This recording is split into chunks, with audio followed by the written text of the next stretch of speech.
6.500 años. No es una metáfora, no es una exageración para llamar tu atención. Son 6.500 años viajando sin parar, sin dormir, sin detenerte, a la velocidad de la nave más rápida que la humanidad ha construido jamás para llegar a la estrella más cercana. Fíjate en esto. La sonda Parker Solar Probe es el objeto más veloz que hemos lanzado al espacio. Viaja a casi 690.000 kilómetros por hora. Una velocidad tan absurda que cruzarías España de punta a punta en menos de 3 segundos. Y con esa velocidad, Próxima Centauri está a 6.500 años.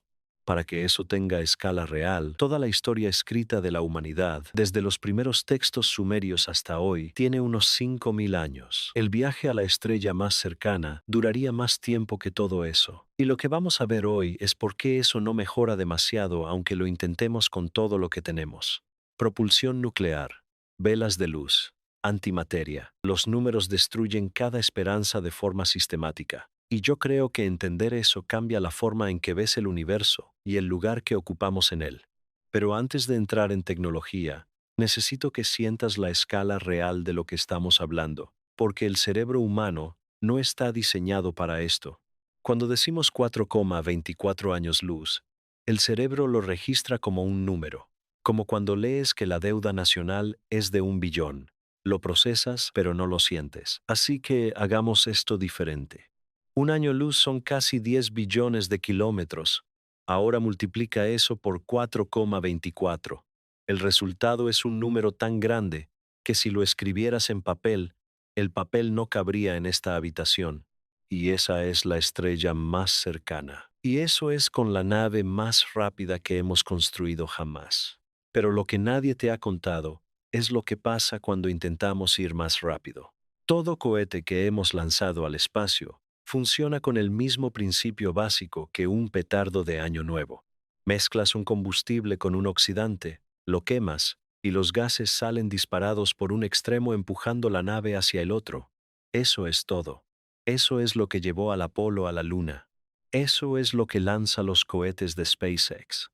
Lo que pasa es que lo hacemos con materiales muy precisos, con ingeniería muy sofisticada, pero el principio es el mismo que lleva existiendo desde que los chinos inventaron la pólvora. Y el problema de ese principio, cuando intentas aplicarlo a distancias interestelares, es que tiene un techo físico que no puedes romper.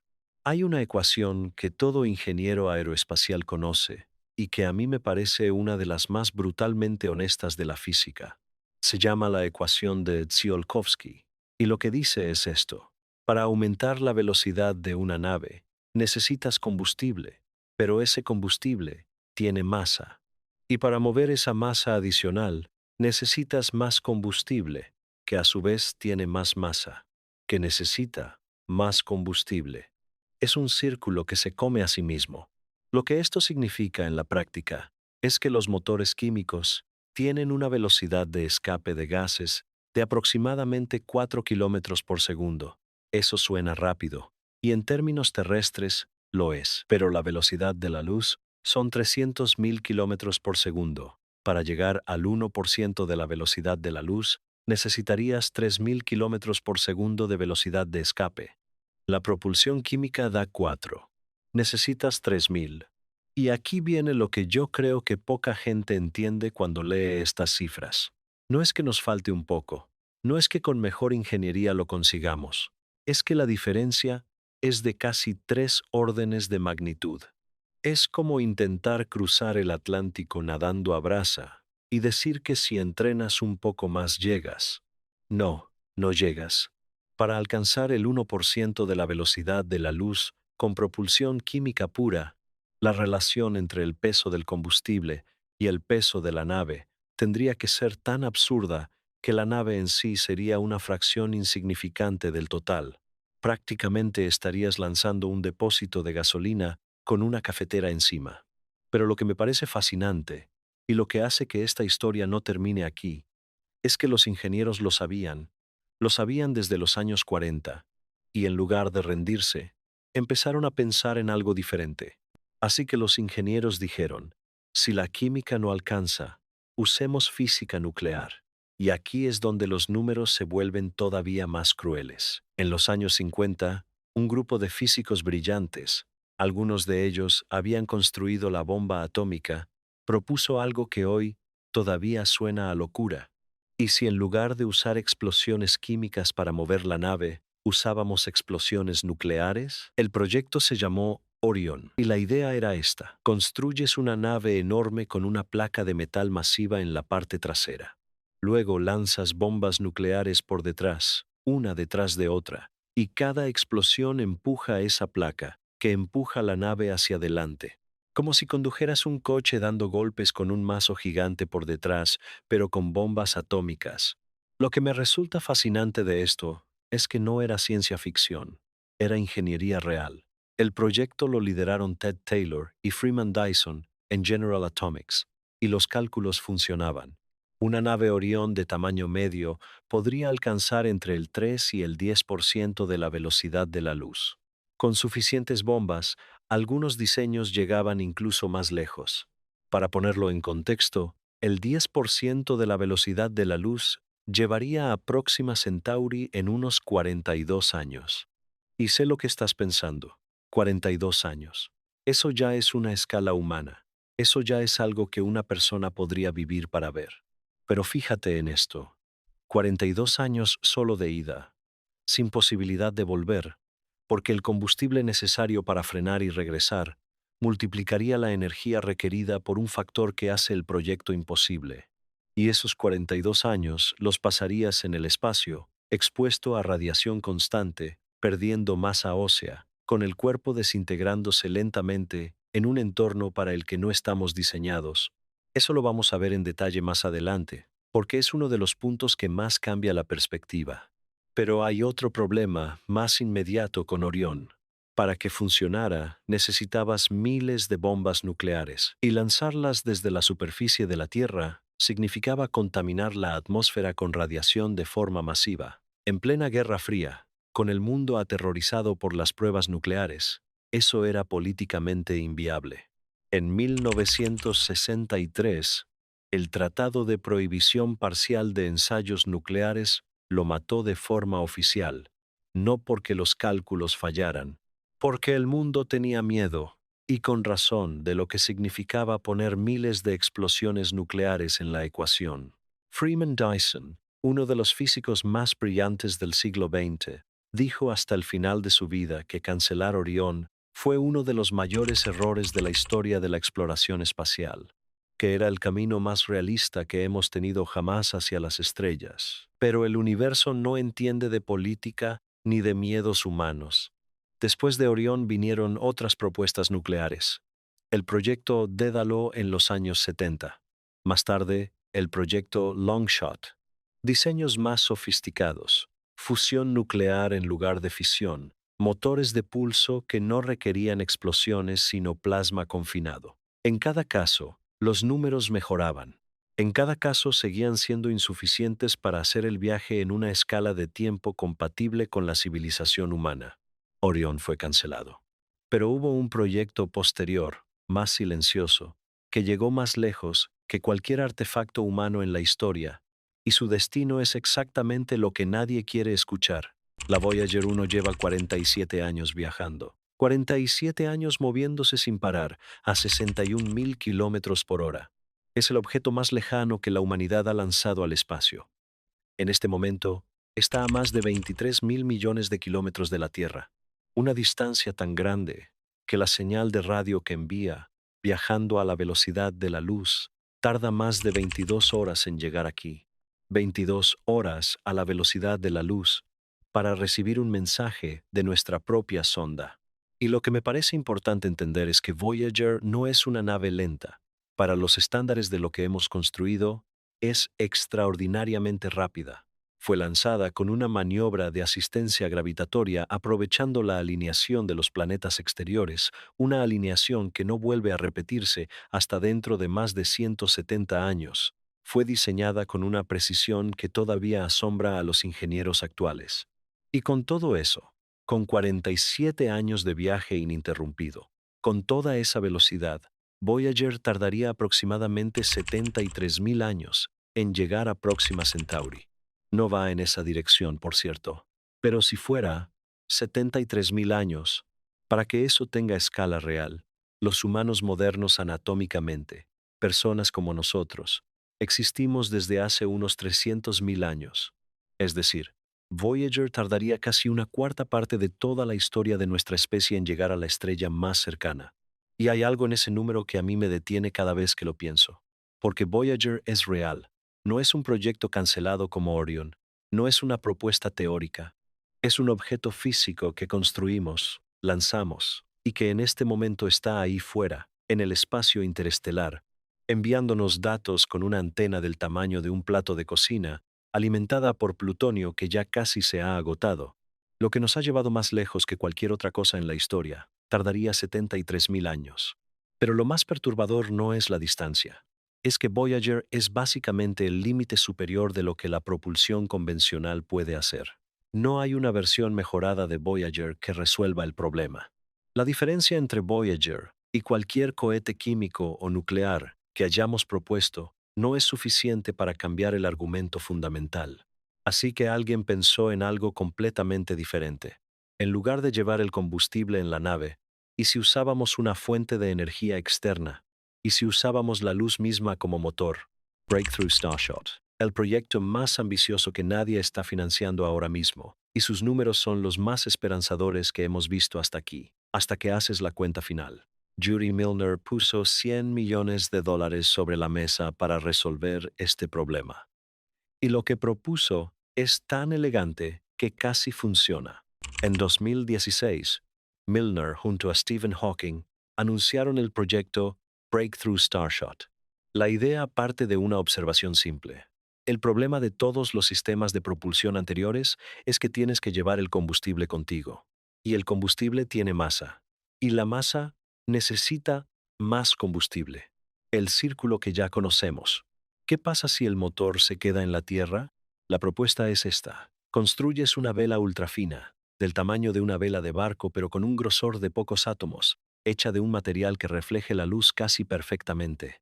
La atas a una cápsula diminuta, del tamaño y peso de un sello de correos, y luego apuntas hacia ella un láser de una potencia brutal, unos 100 gigavatios, desde una instalación en tierra. La presión de esa luz empuja la vela, y sin masa que arrastrar, sin combustible que quemar, esa pequeña nave puede acelerar hasta el 20% de la velocidad de la luz en cuestión de minutos. Al 20% de la velocidad de la luz, Próxima Centauri está a unos 20 años. Eso es un viaje que una persona podría ver completarse en su propia vida. Los datos llegarían aquí cuando sus hijos fueran adultos. Y lo que me parece genuinamente hermoso de este proyecto es que no viola ninguna ley de la física. No necesita tecnología desconocida. Necesita ingeniería muy avanzada, pero todo lo que propone es físicamente posible con principios que entendemos perfectamente. Pero fíjate en lo que acabo de decir. Una cápsula del tamaño de un sello de correos. Breakthrough Starshot no puede llevar humanos, ni de lejos. El proyecto está diseñado para enviar sondas diminutas con cámaras y sensores básicos, nada más. Para escalar eso a una nave con tripulación humana, la vela tendría que ser miles de veces más grande, el láser proporcionalmente más potente, y los números vuelven a explotar de la misma forma que con la propulsión química. Y hay más problemas. A 20% de la velocidad de la luz, un grano de polvo interestelar impacta con la energía de una bala. El espacio parece vacío, pero no lo está. Y a esas velocidades, cada partícula es un proyectil. Para una sonda diminuta, es un riesgo calculable. Para una nave con humanos dentro, es otro problema sin solución clara. El proyecto Breakthrough Starshot sigue activo, sigue recibiendo financiación, y es probable que eventualmente enviará algo a Alpha Centauri. Pero ese algo no seremos nosotros, casi. Porque incluso si Breakthrough Starshot funciona exactamente como promete, sigue habiendo un problema que nadie ha resuelto. Y ese problema no es tecnológico, es biológico. Asumamos por un momento que resolvemos la propulsión, que tenemos una nave lo suficientemente rápida. El problema es lo que va dentro de la nave. El cuerpo humano evolucionó durante millones de años en un entorno muy específico. Gravedad de un G, atmósfera protectora, campo magnético terrestre bloqueando la radiación, ciclos de luz y oscuridad, somos el resultado de ese entorno. Y fuera de él, empezamos a rompernos. Lo sabemos porque ya lo hemos medido. En 2015, la NASA realizó algo sin precedentes. Mantuvo al astronauta Scott Kelly en la Estación Espacial Internacional durante casi un año, mientras su hermano gemelo Mark Kelly permanecía en la Tierra. Genéticamente idénticos, viviendo condiciones radicalmente distintas. Al volver, Scott Kelly tenía problemas de visión, inflamación sistémica, cambios en su microbioma, alteraciones en la expresión de sus genes. Su corazón había cambiado de forma ligeramente, porque en microgravedad no necesita bombear con la misma fuerza. Y eso fue un año, en la Estación Espacial Internacional, que todavía está dentro del campo magnético de la Tierra, que nos protege de gran parte de la radiación cósmica. Fuera de la heliosfera, que es la burbuja de influencia del Sol, esa protección desaparece. Los rayos cósmicos galácticos te atraviesan sin filtro. Son partículas subatómicas aceleradas a velocidades relativistas que dañan el ADN de forma directa y acumulativa. No hay material de blindaje suficientemente ligero para bloquearlos completamente. El plomo necesario para proteger a una tripulación haría la nave tan pesada que la propulsión vuelve a ser imposible. Un estudio publicado en la revista Scientific Reports en 2017 calculó que una misión tripulada a Marte, que está dentro del sistema solar, ya expone a los astronautas a una dosis de radiación que supera los límites de seguridad para toda una carrera profesional. Y Marte está a entre 50 y 400 millones de kilómetros, según la posición orbital. Próxima Centauri está a 40 billones de kilómetros. Y mira, yo entiendo que la respuesta instintiva es pensar que la tecnología resolverá esto, que desarrollaremos blindajes mejores, medicamentos, modificaciones genéticas. Puede ser, pero ahora mismo no los tenemos, y cada solución propuesta añade masa a la nave, lo que vuelve a romper la ecuación de propulsión. ¿Tú crees que en algún momento de tu vida verás noticias de que han resuelto el problema de la radiación cósmica para viajes interestelares? Porque yo lo dudo. No porque los científicos no sean brillantes, sino porque la escala del problema es de una brutalidad que no tiene solución simple. Pero incluso si resolvieras la radiación, incluso si el cuerpo aguantara, queda el tiempo, porque con cualquier tecnología remotamente plausible, el viaje dura generaciones, y eso abre algo completamente diferente. Y si dices, bueno, viajamos en generaciones, los bisnietos llegan, eso también tiene un problema, uno que los científicos llaman el problema de la nave generacional, y es más oscuro de lo que imaginas. Una nave generacional significa que las personas que lleguen a Próxima Centauri no son las mismas que decidieron ir. Son sus descendientes, personas que nunca eligieron ese viaje. Y esto no es solo un problema logístico, es un problema filosófico y ético que algunos investigadores describen sin rodeos como esclavitud intergeneracional, no como metáfora, como descripción literal de lo que ocurre. Piénsalo. Naces dentro de un tubo metálico que viaja por el espacio. No elegiste estar ahí. No puedes salir. Tu vida entera, desde que naces hasta que mueres, transcurre en ese espacio cerrado moviéndote hacia un destino que tampoco elegiste, para completar una misión que decidieron personas que murieron décadas o siglos antes que tú. La decisión que determina absolutamente todo tu existencia, la tomó alguien que no eras tú y que ya no existe, para responder por ella. El bioeticista Konrad Sosik ha escrito extensamente sobre esto, y su argumento es que ninguna generación tiene el derecho moral de tomar una decisión permanente e irreversible por todas las generaciones que vendrán después.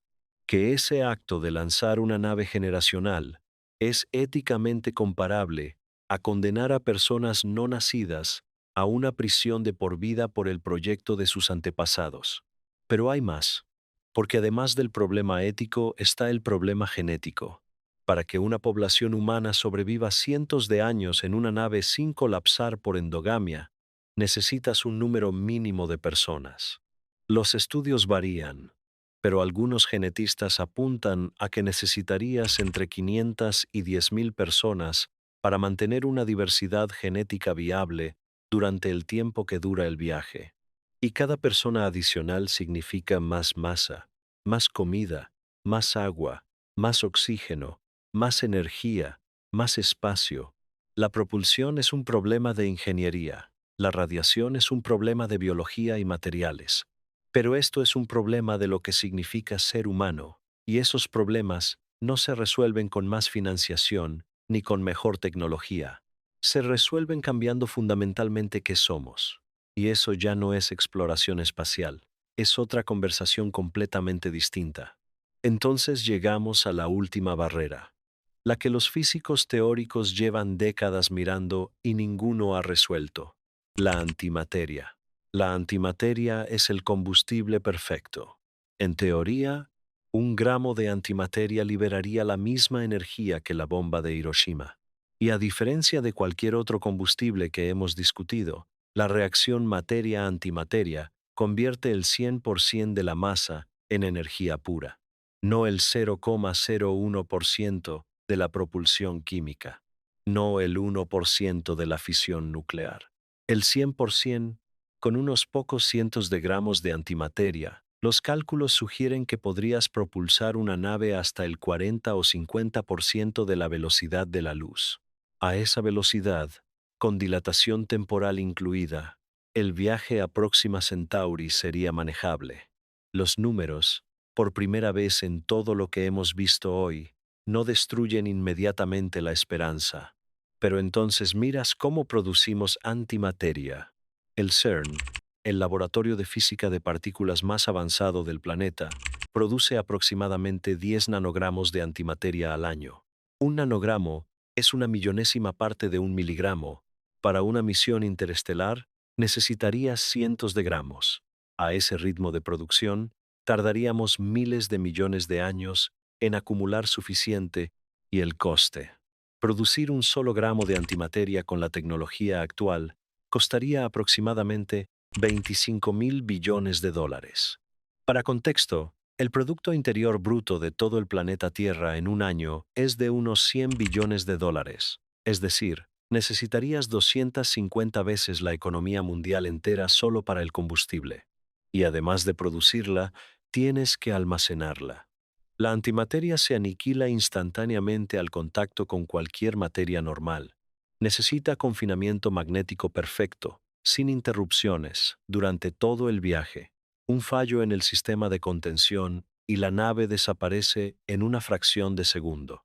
La antimateria no es una solución que estemos cerca de alcanzar. Es un horizonte que se aleja cuanto más te acercas. Y con todo eso sobre la mesa, propulsión química, nuclear, velas de luz, antimateria, solo queda una pregunta, la que cambia todo lo que creías saber sobre el futuro de la humanidad. Las matemáticas no mienten. Y lo que dicen es esto: ninguna civilización que dependa de cuerpos biológicos, naves físicas y propulsión conocida va a cruzar el espacio interestelar.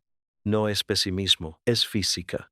La propulsión química no alcanza ni el 1% de la velocidad de la luz. La nuclear mejora los números, pero no lo suficiente. Las velas de luz funcionan para sondas diminutas, pero no para humanos.